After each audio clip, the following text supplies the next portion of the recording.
Hi friends, வணக்கம். Welcome to Sharon Simple Space. நம்மள நிறைய பேர் எலக்ட்ரிக் ரைஸ் குக்கரை சாப்பாடு வைக்கிறதுக்கு மட்டும்தான் யூஸ் பண்ணுவோம். அப்படி இல்லாமல் நம்ம ரைஸ் குக்கரை வேறு எந்தெந்த பர்பஸ்க்குலாம் யூஸ் பண்ணலாம் அப்படின்னு தான் இந்த வீடியோவில் பார்க்க போகிறோம். நம்மக்கிட்ட 2 பர்னர் கேஸ் ஸ்டவ் தான் இருக்குது அப்படின்னா இந்த எலக்ட்ரிக் ரைஸ் குக்கரை நம்ம குக்கிங்க்கு யூஸ் பண்ணுறதுனால நம்மளால் டைம் நிறைய சேவ் பண்ணிக்க முடியும். இல்லை நம்ம வீட்டில் கெஸ்ட்லாம் வராங்க அப்படின்னா நமக்கு நிறைய சமைக்க வேண்டியது இருக்கும். அந்த டைம்லேயும் நம்மளோட குக்கிங்க்கு இந்த எலக்ட்ரிக் ரைஸ் குக்கரை பேரலாக நம்மளால் யூஸ் பண்ணும்போது நம்ம நிறைய டைம் சேவ் பண்ணலாம். ஸோ வாங்க இந்த வீடியோவில் ரைஸ் குக்கரை வச்சு நம்ம என்ன ரெசிபீஸ் எல்லாம் ஈஸியாக பண்ணலாம் அப்படின்னு இந்த வீடியோவில் பார்க்கலாம். எலக்ட்ரிக் ரைஸ் குக்கரை நம்ம இட்லி அவிக்கிறதுக்கு கூட யூஸ் பண்ணலாம். நான் இங்கே ஸ்மால் இட்லி பிளேட் எடுத்திருக்கேன். இந்த இட்லி பிளேட்டில் இட்லி தோசை மாவு நான் ட்ரான்ஸ்ஃபர் பண்ணிகிட்ருக்கேன். இப்போ நான் ரைஸ் குக்கரில் ஏற்கனவே ஒரு சொம்பு தண்ணி ஊற்றி அதை சூடு பண்ணுறதுக்கு வச்சுருந்தேன். ஸோ ஒரு 5 மினிட்ஸில் தண்ணி நல்லா கொதிச்சிருச்சு. இப்போது இந்த இட்லி பிளேட்டை நம்ம உள்ளே வச்சு ஒரு 10 நிமிஷம் ஸ்டீம் பண்ணோம் அப்படின்னா இட்லி ரெடி ஆகிடும். தண்ணி நல்லா கொதிச்சதுக்கப்புறம் தான் இந்த இட்லி பிளேட்டை நம்ம ரைஸ் குக்கரில் வைக்கணும்.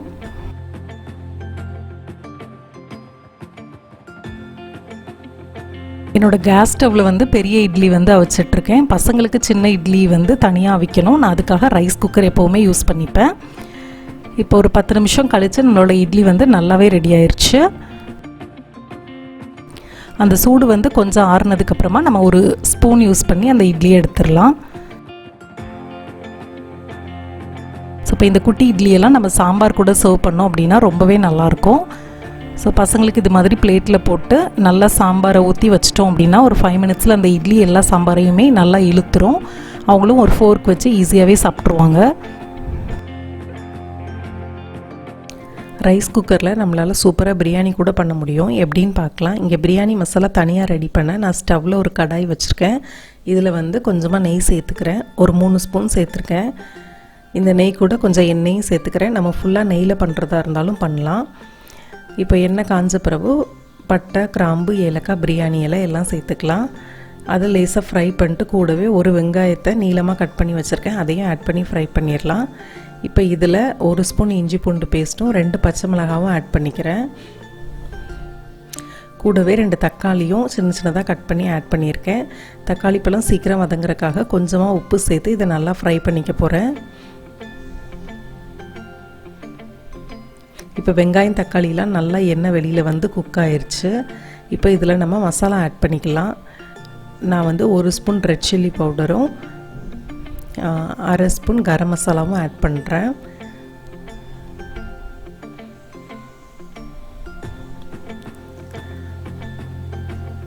இப்போ கூடவே கொஞ்சம் கொத்தமல்லி தலையும் புதினா தலையும் ஆட் பண்ணி இதை நல்லா குக் பண்ணிக்கலாம். லாஸ்ட்டாக நான் ஒரு 1/4 கப் தயிர் ஆட் பண்ணியிருக்கேன்.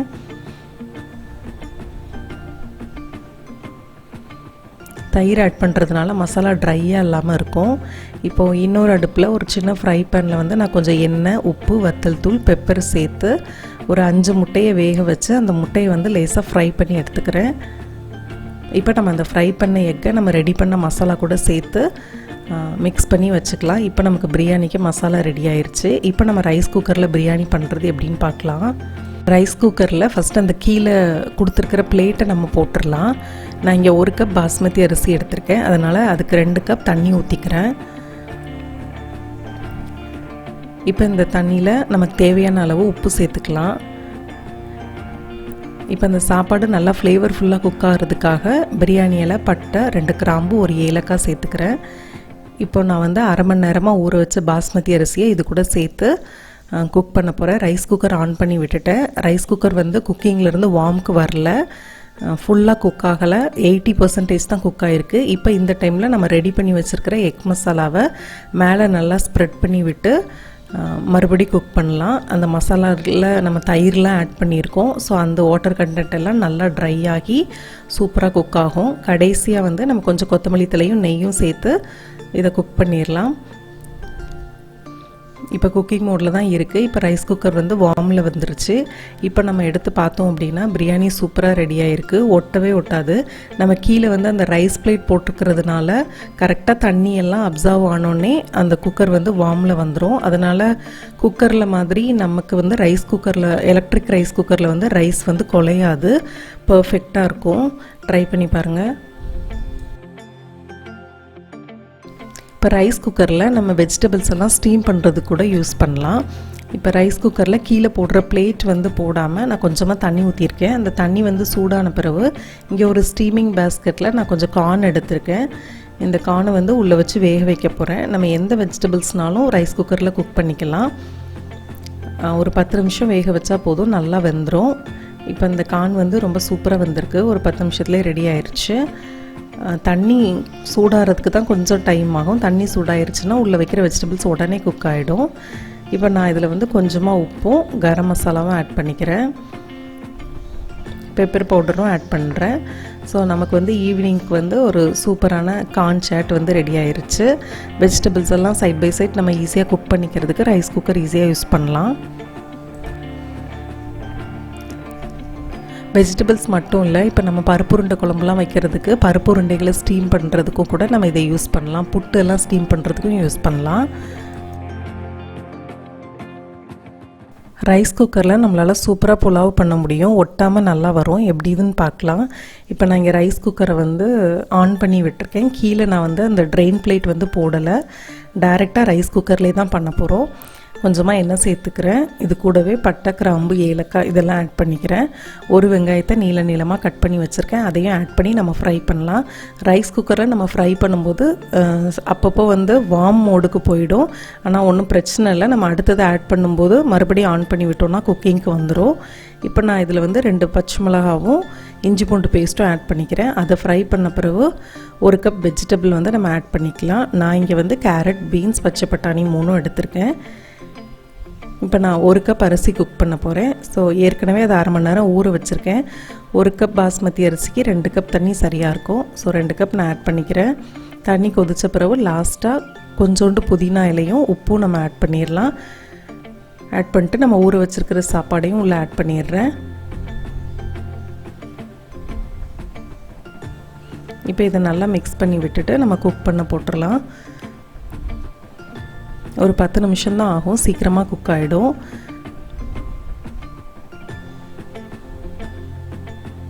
ஸோ வார்ம் மோடுக்கு வந்த பிறகுமா நான் எடுத்து பார்க்குறேன். ரைஸ் வந்து பர்ஃபெக்டாக குக் ஆகிருக்கு. நம்ம கீழே வந்து ரைஸ் பிளேட் போடலை. அதனால் உடனே வந்து நம்ம அடுத்த ஹாட் பேனுக்கு மாற்றிட்டா நல்லது. இல்லை நம்ம அப்படியே வார்ம்லேயே போட்டிருந்தோம் அப்படின்னா அரிசி வந்து கீழே பிடிச்சிரும். ஏன்னா நம்ம பிளேட் போடாமல் டைரெக்டாக அதிலே பண்ணியிருக்கோம். அதனால் ரெடி ஆனோடனே நம்ம இந்த ஃபுட்டை அடுத்த பாக்ஸ்க்கு ட்ரான்ஸ்ஃபர் பண்ணுறது நல்லது. பிரியாணி, புலாவ் மட்டும் இல்லை, சைட் டிஷ் கூட நம்ம பர்ஃபெக்டாக பண்ணலாம்.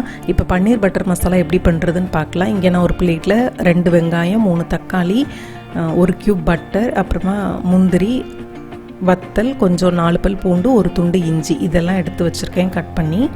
இப்போ இதை வந்து நம்ம ரைஸ் குக்கரில் 1 கப் தண்ணி ஊற்றி ரைஸ் குக்கரை ஆன் பண்ணிவிட்டு எல்லாத்தையும் போட்டு மொத்தமாக வேக வச்சிடலாம்.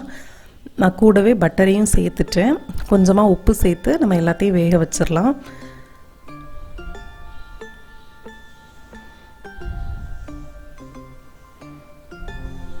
இப்போ இது ஒரு குக் ஆகிறதுக்கு ஒரு 10 நிமிஷம் ஆகும். 10 நிமிஷத்தில் நல்லா குக் ஆயிருச்சு. இப்போ நம்ம ரைஸ் குக்கரை ஆஃப் பண்ணிவிட்டு இதை நல்லா ஆற வச்சு அரைச்சிடலாம்.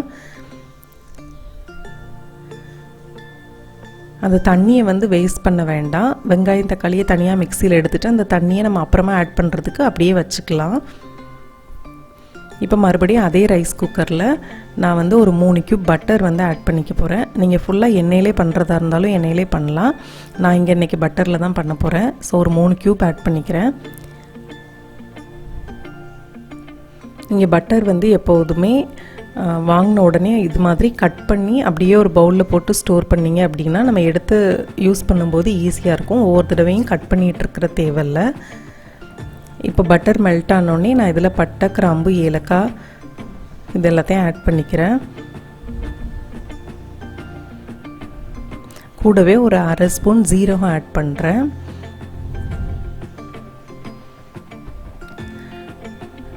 இப்போ இதெல்லாம் கொஞ்சம் ஃப்ரை ஆன பிறகு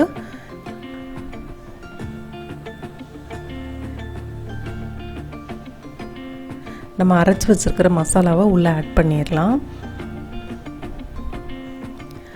ஆட் பண்ணிவிட்டு இதை நம்ம குக் பண்ணலாம். சீக்கிரமாக குக் ஆயிரும். நம்ம ஏற்கனவே அது வந்து குக் பண்ணி தான் ஆட் பண்ணியிருக்கோம். அதனால் சீக்கிரமாக எண்ணெய் வெளியில் வந்து குக் ஆகிடும். எண்ணெய் வெளியில் வந்து குக் ஆனதுக்கப்புறமா நான் இதில் தனியாத்தூளும் வத்தல் தூளும் ஆட் பண்ணியிருக்கேன். இப்போ இதை மிக்ஸ் பண்ணி விட்டுட்டு நம்ம ஏற்கனவே எடுத்து வச்சுருந்த தண்ணியையும் ஆட் பண்ணிக்கலாம். உங்களுக்கு எவ்வளோ தண்ணியாக வேணுமோ அதுக்கு தகுந்த மாதிரி தண்ணி ஊற்றி கன்சிஸ்டன்சி அட்ஜஸ்ட் பண்ணிக்கோங்க. நான் கொஞ்சம் உப்பும் சேர்த்துருக்கேன். இப்போ நம்ம இதை இன்னும் கொஞ்சம் நேரம் குக் பண்ணிக்கலாம்.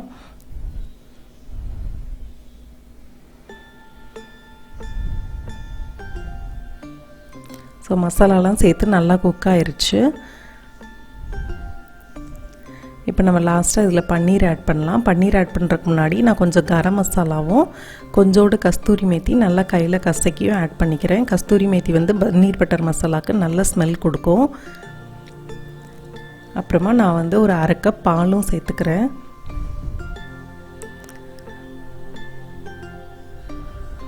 இப்போ இதை நல்லா நம்ம மிக்ஸ் பண்ணி விட்டுடலாம். இப்போ நான் இங்கே வந்து 200 கிராம் பன்னீரை க்யூபாக கட் பண்ணி ஹாட் வாட்டரில் போட்டு வச்சுருக்கேன். பன்னீரை நம்ம ஹாட் வாட்டரில் போடுறதுனால பன்னீர் வந்து ரொம்ப நல்லா சாஃப்டாக இருக்கும். இப்போ இந்த பன்னீரையும் இதில் நான் லாஸ்ட்டாக ஆட் பண்ணிடுறேன். ஸோ நம்ம எல்லாம் ஆட் பண்ணியாச்சு. இப்போ பன்னீர் ஆட் பண்ண பிறகு அது ஒரு 3 மினிட்ஸ் குக் ஆகட்டும்.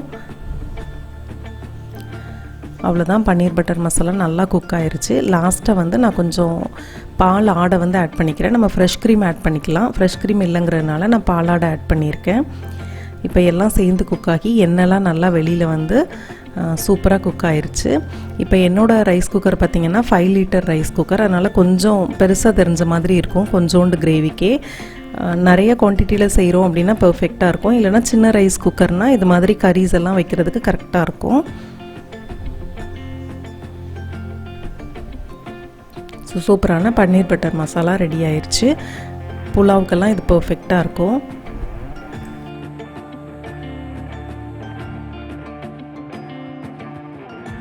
எக்கு வந்து பர்ஃபெக்டாக ஹாட் பாயில் பண்ணுறதுக்கு நம்ம ரைஸ் குக்கர் யூஸ் பண்ணலாம். இப்போ நான் இங்கே வந்து நல்லா முட்டை மூழ்கிற அளவுக்கு தண்ணி நிறையா ஊற்றியிருக்கேன். ஊற்றிட்டு ரைஸ் குக்கர் வந்து நம்ம ஆன் பண்ணிவிட்டு அந்த முட்டையெல்லாம் சேர்த்துக்கலாம்.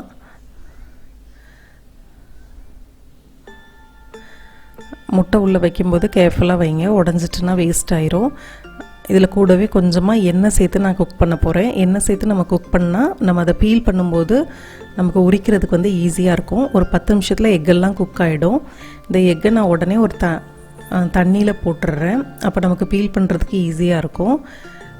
நம்ம எண்ணெய் ஊற்றி குக் பண்ணியிருக்கிறதுனால முட்டையோட ஓடு வந்து நம்ம க்ளீன் பண்ணும்போது ஈஸியாக வந்துடும். இப்போ ரைஸ் குக்கரில் நம்ம டெய்லி வந்து ப்ளஃபியாக ரைஸ் எப்படி குக் பண்ணுறதுன்னு பார்க்கலாம். இது நிறைய பேருக்கு தெரிஞ்சிருக்கலாம், தெரியாதவங்க பிகினர்ஸ்க்காக நான் சொல்கிறேன்.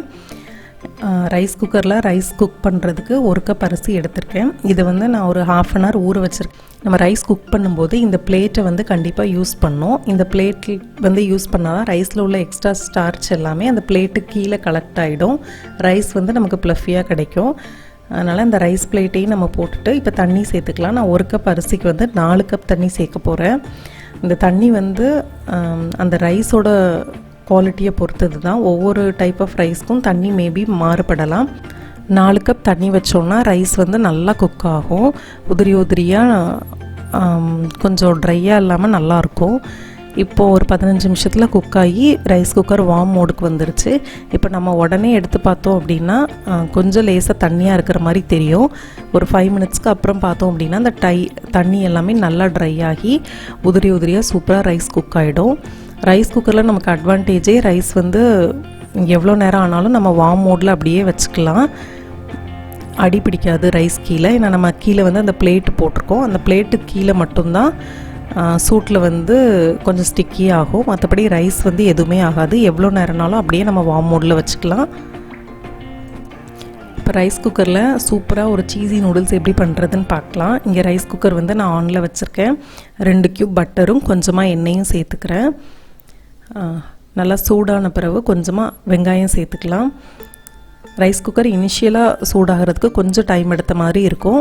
சூடாயிருச்சுன்னா அப்புறமா பர்ஃபெக்டாக இருக்கும். இப்போ வெங்காயம் ஃப்ரை ஆனோடனே நான் கேரட்டும் பீன்ஸும் ஆட் பண்ணியிருக்கேன். இதை லேசாக ஃப்ரை பண்ணிவிட்டு நான் கொஞ்சமாக உப்பும் கொஞ்சோண்டு கரம் மசாலாவும் ஆட் பண்ணிக்கிறேன். நான் மேகி தான் குக் பண்ண போகிறேன். மேகிக்கு நமக்கு கூடவே மசாலா வரும். அதனால் நம்ம எக்ஸ்ட்ரா வெஜிடபிள்ஸ் எல்லாம் ஆட் பண்ணுறதுனால அதுக்காக கொஞ்சமாக உப்பும் கொஞ்சம் கரம் மசாலாவும் நான் ஆட் பண்ணிக்கிறேன். இப்போ வந்து நம்ம தண்ணி ஆட் பண்ணிக்கலாம். 2 மேகி எடுத்திருக்கேன். 2 மேகிக்கு 2 கப் தண்ணி சரியாக இருக்கும். நான் இங்கே 2.5 கப் தண்ணி ஆட் பண்ணியிருக்கேன். எனக்கு கொஞ்சம் சூப்பியாக இருந்தால் பிடிக்கும், அதனால் நான் இந்த மாதிரி பண்ணுறேன். இது கூடவே கொஞ்சம் பச்சை பட்டாணியும் ஆட் பண்ணியிருக்கேன். இப்போ நம்ம நூடுல்ஸை 2ஆக பிரேக் பண்ணி உள்ளே ஆட் பண்ணிடலாம்.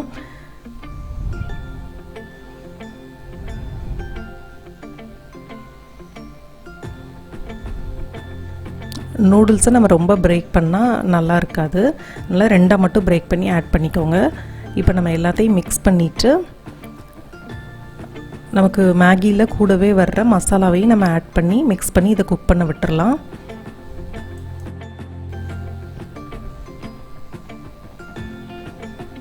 இப்போது ஒரு 5 மினிட்ஸில் நல்லாவே குக் ஆயிடுச்சு. இன்னும் கொஞ்சம் நேரத்தில் ரெடி ஆகிடும். அதுக்கு முன்னாடி வந்து நான் கேப்சிகம் வந்து லாஸ்ட்டாக ஆட் பண்ணிக்கிறேன். அப்புறமா கொஞ்சமாக மொசரல்லா சீஸ் திருவி வச்சுருக்கேன், இதையும் ஆட் பண்ணிக்கிறேன். கேப்சிகம் நம்ம ஃபஸ்ட்டே ஆட் பண்ணிட்டோம் அப்படின்னா ரொம்ப க்ரன்ச்சியாக இருக்காது, அதனால் இறக்குறதுக்கு கொஞ்சம் முன்னாடி நான் சீஸும் கேப்சிகமும் ஆட் பண்ணி மறுபடியும் ஒரு 1 மினிட் குக் பண்ண போகிறேன். இதில் ரைஸ் குக்கர் வார்ம் மோடுக்கெலாம் போகாது, குக்கிங்லே இருக்கும். நம்ம அப்படியே குக் பண்ணிக்கலாம் கண்டினியூஸாக. அவ்வளோதான், சீஸ் எல்லாம் மெல்ட் ஆகி நூடுல்ஸ் வந்து சூப்பராக ரெடி ஆயிடுச்சு.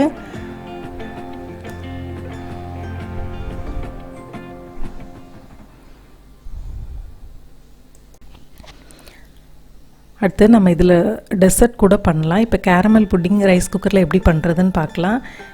இங்கே வந்து நான் ஒரு கடாயில் 1/4 கப் சுகர் சேர்த்துருக்கேன். இந்த சுகரை மெல்ட் பண்ணி கேரமல் ரெடி பண்ணுறதுக்காக 1 டீஸ்பூன் தண்ணியும் சேர்த்துக்கிறேன். இப்போ அடுப்பை வந்து நல்லா சிம்மில் வச்சுட்டு அந்த சுகர் வந்து நல்லா மெல்ட் ஆகி கேரமல் ஆகட்டும். இப்போ கேரமல் ஆக ஸ்டார்ட் பண்ணிருச்சு. உடனே நம்ம ஸ்டவ்வை ஆஃப் பண்ணிவிட்டு நம்ம புட்டிங் செய்ய போகிற பாத்திரத்தில் நல்லா எண்ணெயை வச்சு க்ரீஸ் பண்ணிட்டு இதை ட்ரான்ஸ்ஃபர் பண்ணிடலாம். நம்ம லேட் பண்ணோம் அப்படின்னா கட்டியும் ஆகிடும், அதுக்கப்புறம் ஒரு மாதிரி தீஞ்ச ஸ்மெல் வந்துடும். ஸோ கரெக்டாக கேரமலைஸ் ஆன உடனே நம்ம இதை ட்ரான்ஸ்ஃபர் பண்ணிடணும். இங்கே ஒரு பவுலில் வந்து நான் 1 கப் பால் எடுத்திருக்கேன். அது கூட 2 முட்டையும் ஒரு 1/4 கப் சுகரும் சேர்த்து இதை நல்லா பீட் பண்ணிக்கிறேன். 3 இன்க்ரீடியன்ட் தான் நம்ம யூஸ் பண்ண போகிறோம். முட்டை, பால், சீனி இது எல்லாத்தையும் நல்லா பீட் பண்ணி இப்போ இந்த மிக்சரை டைரெக்டாக சேர்க்காமல் ஒரு ஸ்ட்ரெயினர் மூலமாக நான் அந்த பவுலில் ஆட் பண்ணிக்கிறேன். அப்போ ஏதாவது கட்டி இருந்துச்சுன்னா வந்துடும். அப்போ புட்டிங் வந்து நமக்கு நல்லா ஸ்மூத்தாக இருக்கும். இப்போ நான் எல்லாத்தையும் ஆட் பண்ணிட்டு ஒரு அலுமினியம் ஃபாயில் வச்சு இதை கவர் பண்ணி அந்த டிஃபன் பாக்ஸோட மூடி வச்சு மூடிடுறேன். இப்போ நம்ம வந்து இதை ரைஸ் குக்கரில் வச்சு குக் பண்ண போகிறோம். ரைஸ் குக்கரில் பிளேட்டு கீழே உள்ள பிளேட்டு போடாமல் நான் ஒரு ஸ்டாண்டு போட்டிருக்கேன் தண்ணி ஊற்றி. அந்த ஸ்டாண்டில் இந்த டிஃபன் பாக்ஸை வச்சு இந்த மிக்சரை வந்து ஒரு 30 நிமிஷம் நம்ம குக் பண்ணால் கரெக்டாக இருக்கும். ஸோ ஒரு 30 மினிட்ஸ்க்கு அப்புறம் நம்ம இதை எடுத்தோம் அப்படின்னா அது பர்ஃபெக்டாக குக் ஆகிருக்கும். இப்போ இதை நல்லா நம்ம ஆற விட்டுடலாம். ஆற விட்டுட்டு நல்லா ஆறின பிறகு இதை வந்து ஃப்ரிட்ஜில் வச்சுருங்க. ஒரு 2 hours ஃப்ரிட்ஜில் வச்ச பிறகு நம்ம இதை எடுத்து டிமோல் பண்ணலாம். இப்போ டிமோல் பண்ணுறதுக்கு முன்னாடி ஃபஸ்ட்டு சைடில் வந்து கொஞ்சமாக கத்தி வச்சு எடுத்து விட்டுக்கோங்க. நம்ம ஏற்கனவே இந்த பாத்திரத்தை க்ரீஸ் பண்ணியிருக்கோம், அதனால் ஈஸியாக வந்துடும். இப்போ நம்ம கீழே ஒரு பிளேட் வச்சு அந்த டிஃபன் பாக்ஸ் அப்படியே தலைகீழாக கவுத்துறோம் அப்படின்னா ஈஸியாக டிமோல்ட் ஆகிடும். பர்ஃபெக்டான கேரமல் புட்டிங் வந்து ரெடி ஆயிடுச்சு.